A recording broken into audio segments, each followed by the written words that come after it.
Gold और silver फिर से भाग रहे हैं। चांदी में भी तेजी आ गई है, लेकिन चांदी चले तो चांद तक और नहीं तो तारे जमीन पर कि सोना 3 लाख रुपए प्रति 10 ग्राम तक पहुंच सकता है। 5 लाख रुपए है मेरे पास। कितना रुपया सोने में लगाऊं, कितना रुपया चांदी में लगाऊं? एक मिनट सर, एक मिनट। 3.5 लाख दिवाली तक। नहीं तो बिल्कुल देखिए, हमारा भी ये मानना है कि गोल्ड की जो कंपाउंडिंग रही है वो 12% के आसपास रही है, और क्योंकि रुपये की भी वीकनेस कंटिन्यूस रहेगी, तो हम ये मानते हैं कि गोल्ड करीब 14 से 15% की कंपाउंडिंग आने वाले कई सालों तक आपको दिखा सकता है। तो it could be a very good compounding asset. Silver जैसे मैंने कहा एक टेक्निकल बेट है। 14-15% कंपाउंडिंग बहुत होती है। अब इस दिवाली या इस दिसंबर तक, इस फेस्टिव सीजन में 2026 में कहां जा रहा है सोना?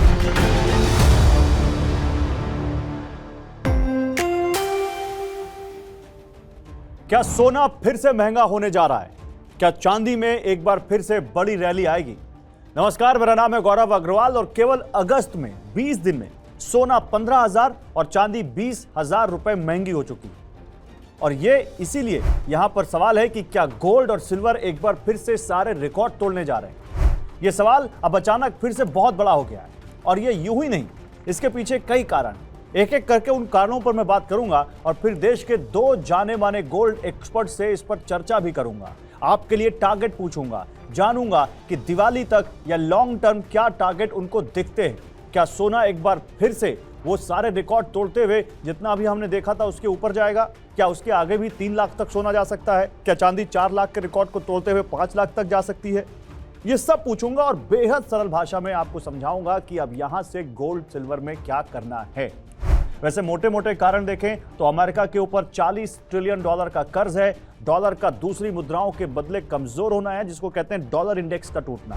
दुनिया भर के सेंट्रल बैंक इस वक्त गोल्ड जमकर खरीद रहे हैं, और सबसे बड़ा कारण जो है, ईरान और अमेरिका के बीच कड़वाहट और बढ़ गई है। एमओयू खत्म हो चुका है। रूस यूक्रेन का युद्ध अभी रुका नहीं है, बल्कि वहां हमले तेज हो चुके हैं। यूक्रेन के ड्रोन मॉस्को तक पहुंच रहे हैं, और इस बीच यहां पर अब अमेरिका और ईरान के बीच किसी नए समझौते की उम्मीद दूर दूर तक नहीं दिख रही है। ये जंग कभी भी दूसरे देशों को भी अपनी चपेट में ले सकती है। ताजा हमले यूएई पर जो हुए, और हूती जिस तरह से बाब अल मंदेब को बंद करने की बात कर रहा है, ये और बड़ा संघर्ष या एक और बड़े दायरे में यह युद्ध आ सकता है। तो इसकी वजह से भी क्या गोल्ड और सिल्वर फिर से भाग रहे हैं? चांदी में भी तेजी आ गई है, लेकिन चांदी चले तो चांद तक और नहीं तो तारे जमीन पर। क्या संकेत वही दोबारा आ रहे हैं? क्या एक बार फिर से दुनिया में गोल्ड और सिल्वर के दाम बहुत तेजी से बढ़ने जा रहे हैं? इसके ग्लोबल फैक्टर क्या है? यानी दुनिया में जो कुछ हो रहा है, चाहे वो वॉर हो, चाहे वो डॉलर की कीमतों की बात हो, चाहे अमेरिका में कुछ हो रहा हो वो, या फिर भारत में फेस्टिव सीजन आ रहा है, भारत में डिमांड का क्या पैटर्न रहा है गोल्ड का और सिल्वर का रेट बढ़ने के बाद, वो, या भारत में कुछ और जो पॉलिसी है सरकार की उसकी वजह से क्या असर पड़ने वाला है?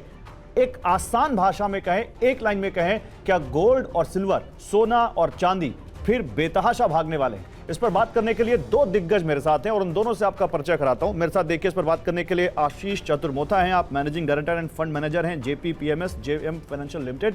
और मेरे साथ अजय सुरेश केडिया हैं, आप डायरेक्टर एंड रिसर्च हेड हैं Kedia stocks and commodities research private limited. आप दोनों का बहुत स्वागत है।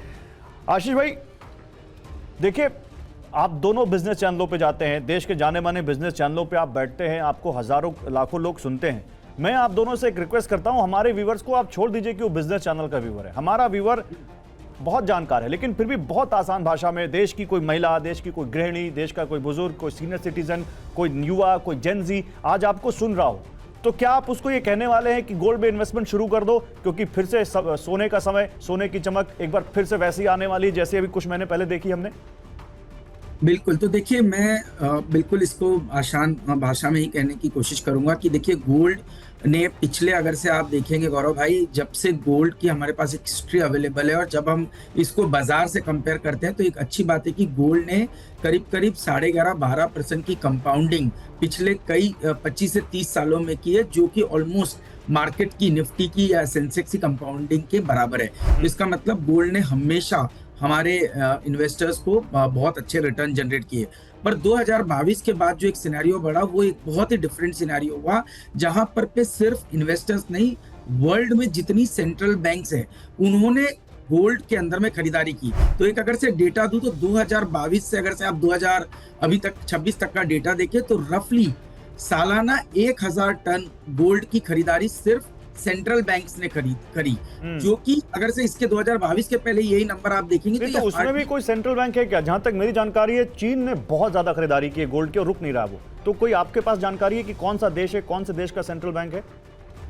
बिल्कुल। तो देखिए अगर से इस समय पे आप देखेंगे तो इस क्वार्टर में ही हमने करीब करीब 290 टन गोल्ड की खरीदी देखी है। इस क्वार्टर जो क्वार्टर अभी चल रहा है वहां पर पे 290 टन की, और इसमें चाइना ने करीब करीब 20 टन जो गोल्ड है वो अभी इस महीने में जुलाई महीने में खरीदारी की है। और इस समय पे आप देखेंगे तो यूएस जो है वो सबसे बड़ा ऑफिशियल रिजर्व रखता है, जो कि करीब करीब 8000 टन का रिजर्व है। उसके बाद जर्मनी, इटली और फ्रांस, ये सब मिलाकर के काफी बड़ा रिजर्व रखते हैं। बट जो बड़ी खरीदारी हुई वो इमर्जिंग मार्केट में और खास तौर पे रशिया जैसी कंट्रीज ने की, क्योंकि रशिया को जब यूएस ने रशिया के $300 बिलियन को एक तरीके से बैन किया, उसके बाद हमने देखा कि रशिया, चाइना और इंडिया जैसी और जो दूसरी इमर्जिंग कंट्रीज हैं उन्होंने बहुत ज्यादा गोल्ड में खरीदारी की। और ये ट्रेंड पिछले अभी भी एक साल से बरकरार है, जबकि गोल्ड के प्राइसेस करेक्ट हुए। तो ये एक बहुत इंटरेस्टिंग चीज है, जब गोल्ड के प्राइसेस करेक्ट हुए तब आपने ये नहीं देखा कि गोल्ड की बाइंग रुकी, जबकि गोल्ड की बाइंग और बढ़ गई। इनफैक्ट ये क्वार्टर अब तक का सबसे हाईएस्ट रिकॉर्ड बाइंग क्वार्टर रहा सेंट्रल बैंक्स के द्वारा। तो ये क्लियरली हमें लगता है कि एक बहुत पॉजिटिव ट्रेंड है। दूसरी बात, जिस तरह की जियोपॉलिटिकल रिस्क इमर्ज हो रही है और इंटरेस्ट रेट ग्लोबली कहीं ना कहीं कट होने की एक संभावना है। अगर से इंटरेस्ट रेट कट होता है तो उसका एक रिवर्स कहीं ना कहीं कोरिलेशन है विद गोल्ड। गोल्ड ऐसे सिनेरियो में ऊपर जाता है। और तीसरी बात है डॉलर इंडेक्स, जो कि एक बहुत इंपॉर्टेंट एक करेंसी का इंडिकेटर है, जो ये बताता है कि डॉलर की स्ट्रेंथ बाकी जो काउंटर पार्ट 6 करेंसीज है उनके अगेंस्ट कैसा चल रहा है। तो डॉलर इंडेक्स में गिरावट जब भी आएगी आप देखेंगे गोल्ड, सिल्वर जैसी कमोडिटीज बहुत अच्छी रैली करती है। तो ये 3-4 जो सिनेरियो है वो क्लियर। एक बार हमारे व्यूअर के लिए इसको भी सिंप्लीफाई कर दीजिए आशीष भाई, फिर मैं अजय जी के पास जाऊंगा। डॉलर इंडेक्स में गिरावट का क्या मतलब है? देखिए डॉलर इंडेक्स का मीनिंग है कि डॉलर इंडेक्स ये बताता है कि डॉलर की strength against yuan, against euro, against दूसरी जो इंपॉर्टेंट 6 करेंसीज है उनके अगेंस्ट डॉलर कैसे बिहेव कर रहा है। अच्छा। तो अभी पिछले 3-4 महीने से ये ट्रेंड चल रहा था जब डॉलर इंडेक्स में बहुत अच्छी बढ़त आ रही थी। जब डॉलर के अंदर में बढ़त आती है तो इसका मीनिंग है कि जितनी भी आपकी कमोडिटीज है वो प्राइस किससे, डॉलर से। आप क्या बोलते हैं कि $4500 पर आउंस। तो अगर से डॉलर गिरता है तो इसका मतलब स्ट्रेंथ कहाँ आएगी, गोल्ड के अंदर आएगी। इसका स्ट्रेंथ कहाँ आएगी, सिल्वर के अंदर आएगी, दूसरी कमोडिटीज के अंदर। तो मतलब आप ये कह रहे हैं कि दुनिया की जो इंपॉर्टेंट अलग करेंसीज हैं डॉलर के को हटा के उनके मुकाबले डॉलर थोड़ा कमजोर हुआ है, तो दुनिया भर के इन्वेस्टर को गोल्ड में अब रिटर्न दिख रहा है और वो गोल्ड में जा रहे हैं, गोल्ड में पैसा लगा रहे हैं। तो फिर मैं अजय जी आपके पास आता हूं। अजय जी देखिए, पिछले कुछ दिनों जब गोल्ड की रैली आई और उसके बाद जब गोल्ड डाउन हुआ तो उसने बहुत सारे सिद्धांतों को, बहुत सारी मान्यताओं को तोड़ा। जब शेयर मार्केट गिरता है, दुनिया में वॉर लाइक सिचुएशन होती है, दुनिया में अनिश्चितता का माहौल होता है, तो लोग सोने चांदी में निवेश करते हैं, लेकिन उसी दौरान सोना चांदी भी बहुत भरभरा कर गिरा। अब अचानक से ऐसा क्या हो गया अजय जी? अचानक से कौन सी दुनिया भर के जो बड़े बैंक्स हैं, सेंट्रल बैंक्स हैं, जैसे हमारा आरबीआई है, जैसे बैंक ऑफ इंग्लैंड है, जैसे चाइना का बैंक है, जैसे जापान का बैंक है या अमेरिका रशिया का बैंक है, अचानक से क्या दिखने लग गया फिर से? क्या मतलब ये केवल इंडियन कंटेंट में, इंडियन कॉन्टेक्स्ट में ऐसा लग रहा है कि रेट्स भाग रहे हैं या दुनिया भर में भाग रहे हैं? नमस्ते गौरव जी। नमस्ते सर। बिल्कुल, देखिए गोल्ड की जो बुखार है वो ऐसी नई नहीं है, ये काफी पुरानी है। लेकिन इसमें जो तड़का लगा हुआ है वो 2022 से लगा, जब हमने देखा रशिया यूक्रेन वॉर में कहीं ना कहीं रशिया के जो असेट्स फ्रीज हुए थे, तब सभी सेंट्रल बैंक को चीज समझ में आ गई कि जब रशिया जैसी कंट्री के साथ हो सकता है तो हमारे साथ क्यों नहीं। तो उसके बाद से हम देख रहे हैं कि सभी सेंट्रल बैंक कंटिन्यू गोल्ड का रिजर्व बढ़ा रहे हैं। खास करके चाइना और यूएस के रिलेशन तो हम जानते हैं बहुत बढ़िया है। यहाँ पे हम देखते हैं 21 महीने से कंसिस्टेंटली हम देख रहे हैं चाइना कंटिन्यू गोल्ड ऐड करते जा रहा है। साथ में हाँ, ये जरूर है कि जनवरी में जो एक बड़ा फॉल आया था ये पूरे मार्केट को हिलाता हुआ दिखाई दिया। और कुछ इक्वेशंस की जो लेकिन अजय जी चाइना क्यों कर रहा है ये भी तो बताइए हमारे व्यूअर्स को। चाइना को क्या दिख रहा है ऐसा? क्या दुनिया में स्टॉक मार्केट क्रैश होने वाले हैं? क्या दुनिया के स्टॉक मार्केट में स्टॉक्स की वैल्यू घटने वाली है, गोल्ड की वैल्यू बढ़ने वाली है? क्यों कर रहा है चाइना ऐसा? देखिए, स्टॉक मार्केट गिरे उसके लिए सोना ले ऐसा नहीं है। जब सभी सेंट्रल बैंक बाइंग करी, इसके पीछे सबसे बड़ा जो कारण है वो है डी डॉलराइजेशन। तो 2022 में हमने देखा जैसे ही रशियन असेट्स को फ्रीज किया गया था, तो जो भी इकोनॉमी के पास डॉलर या बॉन्ड्स पड़े हुए यूएस के, वहां से वो बेचकर उसकी जगह पे सोने में कन्वर्ट कर रहे हैं। और जिस ढंग से यूएस की जो पॉलिसी रही है, यूएस की इकोनॉमी, आज हम देख रहे हैं कि करीबन 40 ट्रिलियन से ज्यादा का कहीं ना कहीं हम देखते हैं एक डेट ट्रैप बनता हुआ जा रहा है। तो लोग या पूरी इकोनॉमी जो है वो डॉलर से दूर हटकर गोल्ड को रिजर्व में रख रहे हैं। इसीलिए चाहे वो चाइना हो, चाहे तुर्की हो, चाहे पोलैंड हो, सभी ने अपने गोल्ड के रिजर्व्स को बढ़ाया है। तो मुझे लगता है जब तक ये अनसर्टेनिटी रहेगी, दूसरी कोई करेंसी डॉलर को रिप्लेस नहीं करती, तो एक ही चीज दिखाई देती है, वो है सोना। एंड इसीलिए सोने में, और दूसरा दूसरा इंडिया और चाइना एक ऐसी कंट्रीज है जो सोने को बाय नहीं करती है, वो कंज्यूम करती है। आज हमारे रिचुअल्स में सोना हम लेते ही लेते हैं, इमोशनल अटैचमेंट है, वो चीज चाइना के साथ भी है। तो चाइना लगभग 1000 टन के आसपास तो सोना कंज्यूम करती है। और इंडिया भी, ठीक है, ड्यूटी बढ़ चुकी है, बट उसके बावजूद भी अगर आप एवरेज निकालोगे तो 750-800 टन सोना तो हम कंज्यूम करते हैं। तो एक तरफ सप्लाई कंसर्न है, नई डिमांड निकल के आई है सेंट्रल बैंक की, साथ में अब सोने का फाइनेंशियलाइजेशन हो चुका है। पहले देखिए, आप सोना कंज्यूम करते थे अक्षय तृतीया, धनतेरस, शादी ब्याह में, लेकिन अब आपको ये पता चल गया कि कुछ प्रोडक्ट्स बन चुके हैं ईटीएफ के नाम से, ईजीआर है या फ्यूचर्स है, इनमें आप लेकर निवेश भी कर सकते हैं। तो ये जो निवेश की डिमांड जो पिछले 5-7 साल में चली है, ये सबसे बड़ा फैक्टर रहा है, जहाँ पे फैमिली ऑफिसेस, म्यूचुअल फंड, यहाँ पे गोल्ड में एलोकेशन बढ़े हैं। नहीं तो फिर आपने जो बात कही ना, देखिए अब हम जब बात कर रहे हैं तो रक्षाबंधन तो आ ही चुका है। अभी आप सबसे ये सवाल पूछा जाता है और मैं भी वही सवाल पूछूंगा हमारे व्यूवर्स के लिए कि भाई दिवाली या धनतेरस तक कितना जाएगा, लेकिन अभी मैं वो सवाल नहीं चाहता हूं कि आप उसका जवाब दें, क्योंकि अभी आप जवाब देंगे सब सुनेंगे भाग जाएंगे। अभी तो उसके अलावा भी दूसरी बातें करनी है। आशीष भाई ये बताइए, गोल्ड और सिल्वर में किस पे ज्यादा बेट कर रहे हैं आप, अगर इन्वेस्टमेंट के लिहाज से पूछें तो? नहीं, तो देखिए डेफिनेटली उसमें गोल्ड का जो वेट है वो कभी भी ज्यादा ही रहेगा सिल्वर के कंपैरिजन में, क्योंकि एक बात और मैं कहना चाहूंगा, अगर से आप इंडिया के डेटा की बात करें तो भले ही आरबीआई 880-900 टन गोल्ड रखती है, बट इंडिया के अंदर में जो हाउस होल्ड होल्डिंग है वो एस्टिमेट है करीब 23 से 25 हजार टन गोल्ड की, जो कि वर्ल्ड की लार्जेस्ट प्राइवेटली हेल्ड एक तरीके से गोल्ड पूल है। और इसी वजह से हमें लगता है, आप देखिए क्यों इंडिया के अंदर में जब भी कोई बड़ा करेक्शन भी आते हैं मार्केट के अंदर में, पर आप देखते हैं कंजम्पशन कभी स्लो डाउन नहीं होता, क्योंकि इंडिया के अंदर में ये जो गोल्ड की रैली आई है पिछले 3-4 सालों में, उसने कहीं ना कहीं हाउस होल्ड को एक बहुत बड़ा बूस्ट दिया है। तो हमारा ये मानना है कि ये जो ट्रेंड है यहाँ पर पे गोल्ड की बाइंग बहुत ही, जैसे गोल्ड वो 2 लाख के आसपास पहुंच गया था, चांदी 4 लाख के आसपास पहुंच गई थी, तो भी आप कह रहे हैं कि नहीं चांदी में नहीं गोल्ड में पैसा लगाओ? नहीं, हम तो देखिए सिल्वर के अंदर में भी, चांदी के अंदर में भी पैसा हमने लगवाया है, पर हम ये कह रहे हैं कि अगर से एक लॉन्ग टर्म इन्वेस्टमेंट की आप बात करें तो गोल्ड आपको स्टेबिलिटी देता है। गोल्ड लॉन्ग टर्म का मतलब क्या? 5 साल, 10 साल, 15 साल क्या? जी बिल्कुल, 5 से 10 साल का अगर से आप व्यू लेंगे तो गोल्ड जो है वो बहुत ही स्टेबिलिटी के साथ आता है। अच्छा। सिल्वर के अंदर में हमेशा वोलेटिलिटी रहती है। मैं आपको अगर से 3-4 डेटा पॉइंट दूं तो सिल्वर ने 5 गुना के रैली दी है 3-4 सालों में, और उसके बाद जब करेक्शन आए तो 60 से 70% के करेक्शन देखने को मिले, और ये एक बार नहीं हुआ, ये पिछले 30 सालों में करीब 3 बार हो चुका है। 70-80 गोल्ड सिल्वर 3-4 करेक्शन का मतलब, मैं एक बार फिर से सिंपलीफाई कर दूं अपने व्यूअर्स को, करेक्शन का मतलब जैसा ही कह रहे हैं कि 3-4 गुना रेट बढ़े हैं, तो उसके बाद 60 से 70% रेट कम भी हुए, नीचे हो गए, यही ना आशीष भाई?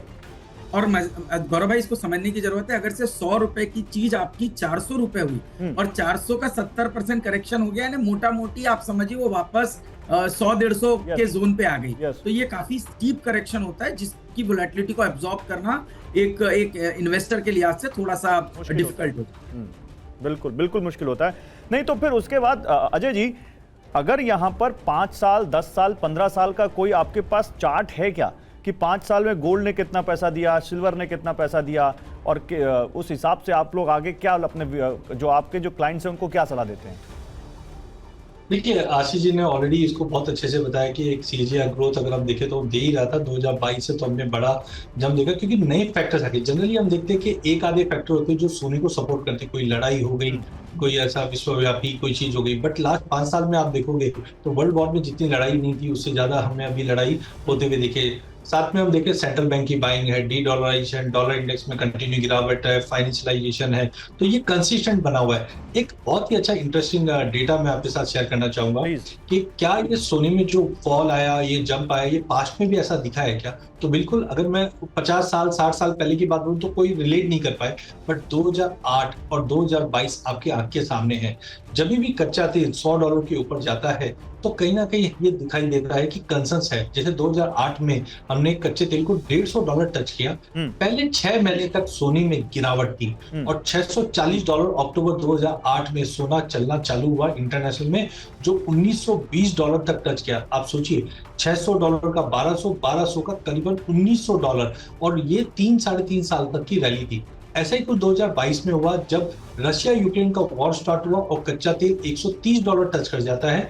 6 महीने की मंदी थी और अक्टूबर 2022 से सोना $1600 से चलना चालू होता है। अभी भी 93 आ गया सर, ब्रेंट क्रूड 100 के आसपास फिर से आ गया। यस, तो मैं यही बोल रहा हूँ। और ये भी मजे की बात है कि मार्च में ही हमने कच्चे तेल को $120 का लेवल छुआ और वही 6 महीने की गिरावट थी। और मुझे लगता है कि अब यहाँ से जो गोल्ड में एक बड़ी तेजी आएगी, अगले 3 साल के अंदर सोना $8000 या हम बोल सकते हैं करंट लेवल से डबल होने की भी ताकत रखती है। भाई साहब, एक मिनट रुकिए, अगले 3 साल में 8000 इंडियन करेंसी, $8000 पर ऑन्स बोल रही हैं। अपने व्यूअर्स के लिए सिंप्लीफाई करूं तो अजय जी, इंडियन करेंसी में कितना हुआ? ये 1.5 लाख का मतलब 3 लाख के आसपास।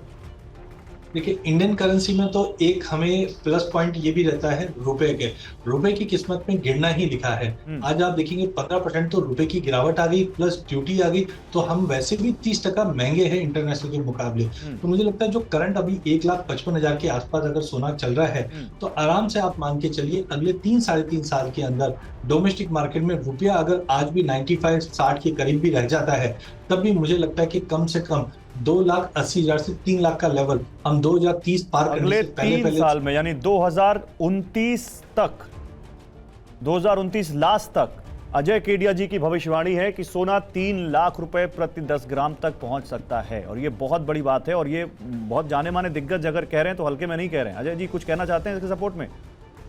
बिल्कुल, लेकिन इसमें सरप्राइज जो है वो सोना नहीं है, सरप्राइज है चांदी। अच्छा, बिकॉज चांदी में आज आप देखोगे तो पिछले 7 साल से कंटिन्यू चांदी डेफिसिट में, करीबन 200 मिलियन आउंस के आसपास का नया एडिशनल डिमांड आ गया। देखिए, आज से 5-10 साल पहले चांदी को हम बोल सकते थे गोल्ड के एक सिस्टर मेटल, या हम बोल सकते हैं गरीबों का सोना। तो लोग चांदी नहीं, सोने के पीछे भागते। अब सोना जिस ढंग से भाग रहा है तो लोग चांदी में तो बाय कर रहे हैं, बट चांदी का लास्ट 5-7 सालों में चीजें चेंज हुई है। अब ये ग्रीन एनर्जी की तरह यूज होती है, क्रिटिकल मेटल, इसलिए यूएस और चाइना ने इसके एक्सपोर्ट पे भी बैन और क्रिटिकलनेस बना दी है, जिसकी वजह से चांदी अभी हमने $120 टच होते हुए देखा, जो लगभग 4,20,000 का भाव हमने डोमेस्टिक पे देखा। इसको देखने का एक अच्छा तरीका है जिसको बोलते हैं गोल्ड सिल्वर रेशियो। इस रेशियो में गिरावट आ रही, इसका मतलब है चांदी सोने से ज्यादा मजबूत है और तेजी, क्योंकि अब ये हम सोने को हम खाते नहीं है, हम सोने को रखते हैं, लेकिन चांदी तो उसका भी फोरकास्ट कर दीजिए ना अजय जी। आपने सोने का फोरकास्ट कर दिया $8,000, यानी करीब 3 लाख रुपए प्रति 10 ग्राम अगले 3 साल में। चांदी की क्या फोरकास्ट?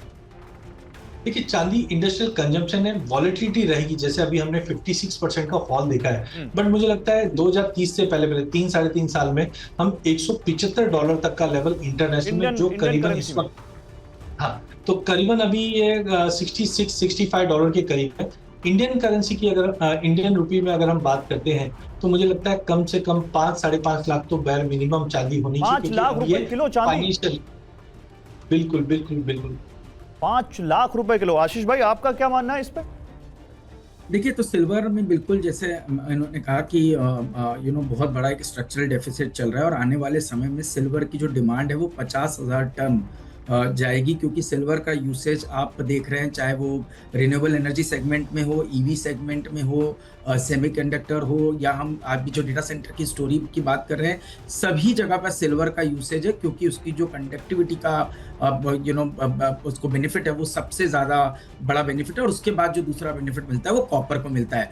और एक नई माइंस को लाने के लिए सिल्वर की कम से कम 10 से 15 साल लगता है। तो जो इंक्रीमेंटल प्रोडक्शन है वो बहुत ही ज़्यादा स्लो होगा, पर जो डिमांड है वो कंटिन्यूसली बढ़ रही है। तो इसके चलते हमें लगता है कि सिल्वर के अंदर में भी स्ट्रक्चरली काफी बड़ी तेजी देखने को मिलेगी। और ये सिर्फ ये तो आशीष भाई लगे हाथ आप भी अपने टारगेट दे दीजिए ना गोल्ड और सिल्वर के अगले 3 साल के। मैं थोड़ा सा टारगेट हम लोग नहीं देते हैं, पर हम ये कह रहे हैं कि आप अगर से हमने जिस तरह से इसको बोलते हैं कि इन्वेस्टर के पोर्टफोलियो में आज के समय में गोल्ड और सिल्वर का मोटा मोटी 8 से 10% एलोकेशन होना चाहिए, यानी कि उनके फाइनेंशियल इन्वेस्टमेंट का 8 से 10% इस समय तो गोल्ड और चलिए, सिल्वर। मैं मान गया आपकी बात, आप टारगेट नहीं देते, वो आपके प्रोफेशनल ऑब्लिगेशंस हैं, लेकिन कोई अनुमान? नहीं तो बिल्कुल देखिए, हमारा भी ये मानना है कि गोल्ड की जो कंपाउंडिंग रही है वो 12% के आसपास रही है, और क्योंकि रुपये की भी वीकनेस कंटिन्यूस रहेगी, तो हम ये मानते हैं कि गोल्ड करीब करीब 14 से 15% की कंपाउंडिंग आने वाले कई सालों तक आपको दिखा सकता है। तो it could be a very good compounding asset. Silver, जैसे मैंने कहा, एक टेक्टिकल बेट है। 14-15% कंपाउंडिंग बहुत होती है। 15% कंपाउंडिंग में अजय जी, आशीष जी 15% कंपाउंडिंग में 3-4 साल में तो डबल हो जाएगा। हाँ बिल्कुल, 4-4.25 साल में बिल्कुल डबल होने के चांसेस बनते हैं। और सिल्वर क्योंकि हाई बीटा है, तो वहां पर पे रिटर्न भी जल्दी बनेंगे, पर उतनी ही जल्दी आपको सही समय पे उसको प्रॉफिट भी बुक करना होगा। तो सिल्वर हमेशा गोल्ड से ज्यादा फास्ट चलेगा, और एटलीस्ट नेक्स्ट 2 से 3 साल हमें वही ट्रेंड। चलिए, अब वो सवाल जो मैंने आप लोगों को कहा था कि अभी जवाब मत दीजिए, अब दे दीजिए भैया, क्योंकि आपने 3 साल के तो प्रोजेक्शन दे ही दिए हैं। भाई दिवाली आ गई आशीष भाई, अभी हम 1.55 के आसपास बैठे हैं सोने पे, और चांदी पर भी हम 2 लाख के आसपास कहीं बैठे हैं शायद, अगर मैं गलत नहीं हूं तो। मतलब बता दीजिए अगर मैं गलत हूं तो बता दीजिए। अब इस दिवाली या इस दिसंबर तक, इस फेस्टिव सीजन में 2026 में कहां जा रहा है सोना, कितने तक आ जाएगा? नहीं देखिए, तो एक अच्छी बात यह है कि आपने जो ये डिस्कशन रखा है, ये अभी हाल फिलहाल में शायद हफ्ता 10 दिन में गोल्ड और सिल्वर दोनों 8-10% बढ़े हैं। बट अगर से आप इनको इनके पीक से देखें, जो कि पिछले 1 साल पहले बना था, वहां से काफी बड़े करेक्शन आ चुके हैं, बहुत बड़ी डाउन साइड आई हुई है। तो अच्छी बात है कि रिस्क रिवॉर्ड बहुत ज्यादा फेवरेबल है, और यहाँ से मुझे लगता है दोनों गोल्ड और सिल्वर मोटा मोटी एक 10 से 15% की तेजी आपको फोर्सेबल नेक्स्ट 6 से 9 महीने में शायद दिखा सकते हैं। तो दोनों में ही मुझे बहुत अच्छी अपसाइड नेक्स्ट 6 से 9 महीने में एटलीस्ट शॉर्टर टर्म में देखने को नजर आ रहा है। अभी खरीद लें तो दिवाली तक 8-10% आ जाएगा। देखिए, इसकी संभावना है। इन्वेस्टिंग में कोई भी चीज 100% नहीं कही जाती, बट इसकी काफी बड़ी संभावना है। चलिए, बहुत अच्छी बात है। अजय जी, आप क्या कह रहे हैं, दिवाली पर क्या टारगेट है, धनतेरस पे लोग अभी खरीद लें अगर तो? देखिए, इंडिया में तो डेफिनेटली हम 30 त्योहार पे लेना ही लेना है, और अभी मुझे लगता है कि फैक्टर्स इंटरनेशनल और डोमेस्टिक देखते हुए दिवाली पकड़ लीजिए या ईयर एंड तक पकड़ लीजिए, इंटरनेशनल में मुझे $5100 तक दिखाई देता है। डोमेस्टिक मार्केट में 1,75,000 से 1,80,000 के बीच में सोना आता हुआ दिखाई देता है। अच्छा। चांदी, जैसे मैंने कहा कि सोने के मुकाबले में चांदी ज्यादा स्ट्रांग है, बट हाँ, एक चीज ध्यान रखिए, चांदी चंचल बहुत ज्यादा है, तो यहाँ पे वॉल्टिलिटी बहुत ज्यादा रहेगी। बट हायर साइड पे मुझे लगता है कि इंटरनेशनल के हिसाब से $90 तक का लेवल हम चांदी में देख पाएंगे, और डोमेस्टिक मार्केट में कन्वर्ट करें तो लगभग 3.25 से 3.5 लाख के बीच में चांदी आते हुए दिखाई दी, क्योंकि पिछले साल भी हमने देखा था 3.5 लाख दिवाली तक। बिल्कुल, अभी इस वक्त अगर हम देखें तो करीबन 2,40,000 के करीब है। मुझे लगता है 3.25 लाख से 3.5 लाख के बीच में चांदी दिवाली और ईयर एंड तक, मतलब दिसंबर तक। नवंबर में तो दिवाली है ही हमारी, तो नवंबर दिसंबर तक हम 3.25 तक का लेवल तो मिनिमम देख पाए। अच्छा, मेरे एक सवाल को और सिंप्लीफाई कर दीजिए आप लोग। देखिए, मैं इसीलिए कह रहा हूँ क्योंकि हम बिजनेस चैनल में, मैं भी रह चुका हूँ, मुझे भी बिजनेस चैनल की टेक्निकलिटीज पता है, लेकिन बिजनेस चैनल वाला डिस्कशन करना ही नहीं। अजय जी, 5 लाख रुपए है मेरे पास, कितना रुपया सोने में लगाऊं, कितना रुपया चांदी में लगाऊं, बताइए। एज ऑफ नाउ मैं चांदी के मुकाबले गोल्ड के मुकाबले चांदी में ज्यादा बुलिश हूँ। तो अगर आपके पास 5 लाख है तो एटलीस्ट 3 लाख आप चांदी में लगाइए, 2 लाख गोल्ड में लगाइए। और आशीष भाई, आपका क्या मानना है? देखिए, मैं थोड़ा इन्वेस्टिंग के लिहाज से सोचूंगा तो मुझे लगता है कि 50-50 इज अ गुड रेशियो, क्योंकि silver definitely high beta high return generate करेगा, बट स्टेबिलिटी गोल्ड से आएगी। तो दोनों को 50-50 रेशियो में बांटना ही उचित रहेगा, अगर से 3 से 5 साल का व्यू हो। अच्छा, इसमें भी कोई आप लोगों के पास रिसर्च है क्या कि ज्वेलरी या फिर डिजिटल गोल्ड कौन सा ज्यादा रिटर्न देता है? अजय जी, देखिए, ज्वेलरी कब खरीदना चाहिए, जब हमारे घर पे शादी ब्याह या हम कंज्यूम करें, नहीं तो उस पर भी मेकिंग चार्जेस सबसे बड़ा इम्पैक्ट करता है, क्योंकि जब हम इन्वेस्टमेंट देखते हैं तो 1% का भी वेरिएशन मायने रखता है। तो अगर आप निवेश के लिए ले रहे हैं तो आई वुड से कि आप डिजिटल माध्यम से लीजिए, जहाँ पे ETF fund of fund available है। लेकिन आप कंजम्पशन के लिए देख रहे हैं कि अगले 6-8 महीने साल भर में आपके घर में शादी है, तो बेटर है आप फिर ज्वेलरी या फिजिकल फॉर्म में लीजिए। ठीक है। और आशीष भाई, आपका क्या कहना है? नहीं, डेफिनेटली ईटीएफ्स मेरे हिसाब से सबसे बेहतरीन तरीका है लेने का, क्योंकि आपको इसमें एक बहुत बड़ा एडवांटेज मिलता है कि ये डिजिटल है, लो कॉस्ट है, और साथ ही साथ आपको कोई चिंता नहीं करना है कि फिजिकल लेके उसकी सेफ्टी सिक्योरिटी के लेके भी कोई चिंता नहीं होगी। और दूसरी बात, ज्वेलरी में तो देखिए डेफिनेटली मेकिंग चार्जेस लगते हैं, तो वहां पर पे वो फायदा नहीं मिलता है। तो मेरे हिसाब से ईटीएफ बेस्ट रूट है इस पूरे गोल्ड और सिल्वर को अपने पोर्टफोलियो में जगह देने के लिए, और प्रोटेक्शन और सेफ्टी के हिसाब से भी काफी सही तरीका है।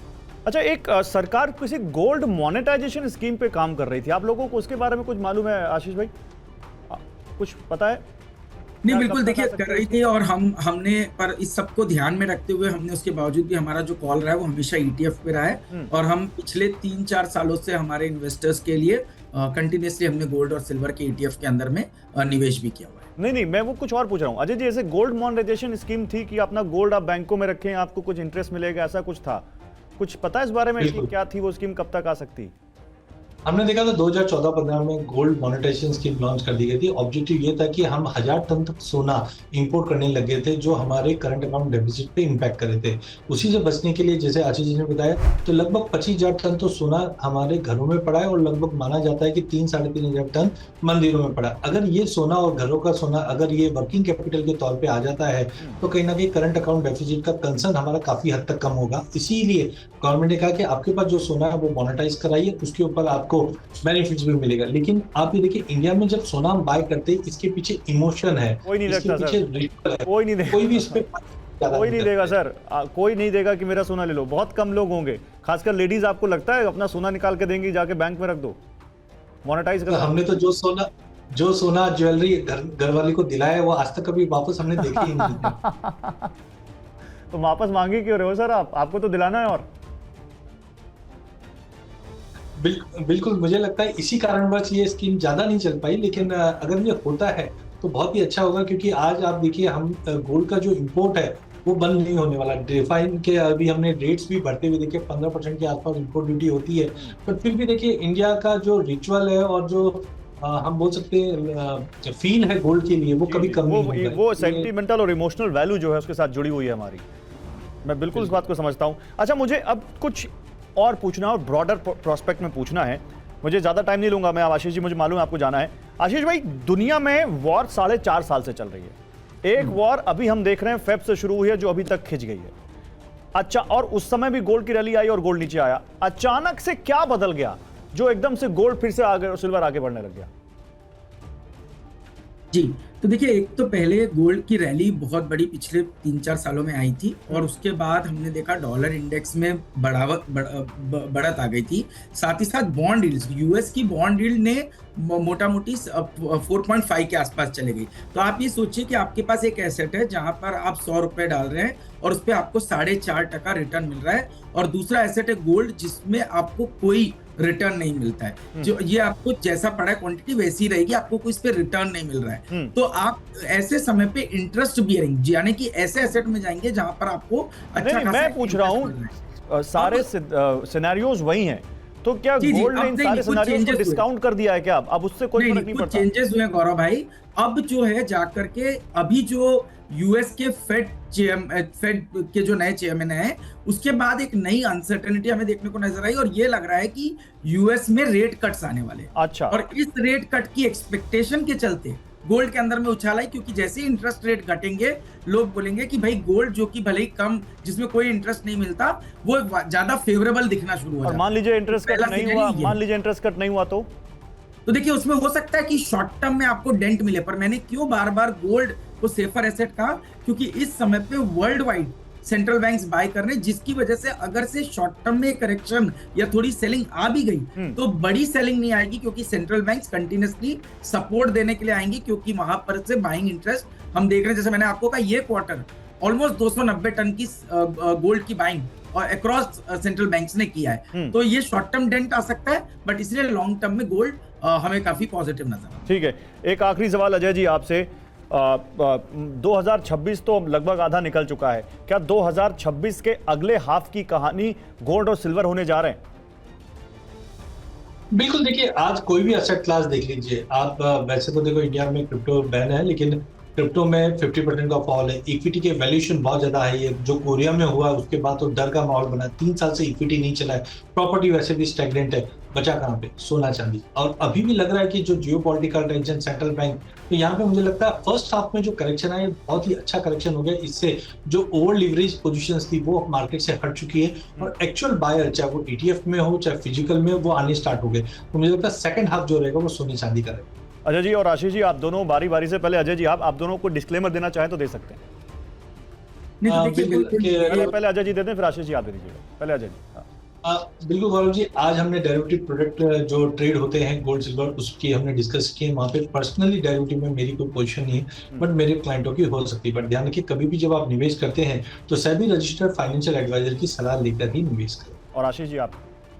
बिल्कुल, तो ये मेरा डिस्क्लेमर यही रहेगा कि ये हमारी तरफ से कोई रिकमेंडेशन नहीं है बाय या सेल की। ये हमने सिर्फ जो हमारी अंडरस्टैंडिंग है अबाउट गोल्ड सिल्वर वो हमने प्रेजेंट किए, बट ये किसी भी तरह से बाय या सेल की रिकमेंडेशन नहीं है। ठीक है, थैंक यू वेरी मच। आप लोगों का समय इस वक्त वाकई बहुत व्यस्त है, मुझे मालूम है, बहुत ज़्यादा आपको इंटरव्यूज को कॉल आ रहा है, लेकिन थैंक यू सो मच अपना वक्त हमें देने के लिए। और जाते जाते हम भी एक डिस्क्लेमर दे दें कि हमारी कोशिश थी कि आपको हम जानकारी बढ़ाएं, आपको बताएं कि मौजूदा समय में गोल्ड और सिल्वर का वर्ल्ड वाइड और डोमेस्टिक ट्रेंड क्या चल रहा है। एक आम आदमी होने के नाते अगर आप सोने में निवेश करना चाह रहे हैं या सोना खरीदना चाह रहे हैं या चांदी में निवेश करना चाह रहे हैं, चांदी खरीदना चाह रहे हैं, तो आपको क्या करना चाहिए। लेकिन जैसा कि इन दोनों एक्सपर्ट्स ने कहा, किसी एक सेबी रजिस्टर्ड या किसी एक सरकार के द्वारा मान्यता प्राप्त निवेश सलाहकार से सलाह लेने के बाद ही अपने निवेश की जो आपको योजनाएं बनानी है उनको बनाएं और उन पर एग्जीक्यूट करें। थैंक यू सो मच आप दोनों का हमारे साथ जुड़ने के लिए।